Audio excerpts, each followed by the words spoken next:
Usap-usapan ngayon ng mga netizens ang umano'y patama ni Enrique Hill sa dati niyang ka-love team at matagal na naging kapartner na si Liza Soberano matapos kumalat ang isang cryptic post na agad pinagdugtong-dugtong ng publiko.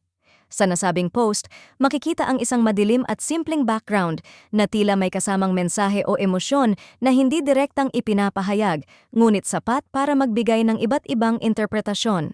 Dahil dito, hindi napigilan ng fans na iugnay ito sa kasalukuyang estado ng relasyon ni na Enrique at Liza, lalo na't matagal na ring napapabalitang nagbago na ang dinamika sa pagitan nilang dalawa. Ayon sa ilang netizens, tila may laman ang naturang post, parang may gustong ipahiwatig si Enrique na may kinalaman sa nakaraan nila ni Liza.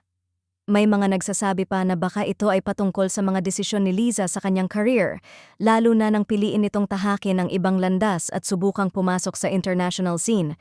Para sa iba, posible raw na may halong emosyon ang post. Tila ba may hinanakit o hindi pa tuluyang pagsasara ng kabanata. Gayunpaman may mga fans din na naniniwalang masyado lamang binibigyan ng mali siya ang simpleng post. Ayon sa kanila, kilala si Enrique bilang pribado pagdating sa personal na buhay, kaya't malabong direkta siyang maglalabas ng patama sa social media.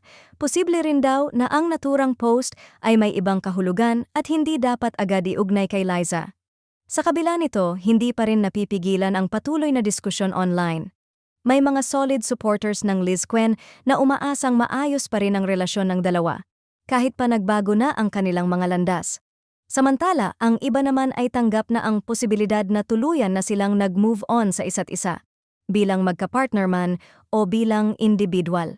Sa ngayon, nananatiling tahimik ang magkabilang panig at walang kumpirmasyon kung may katotohanan nga ba sa mga espekulasyon.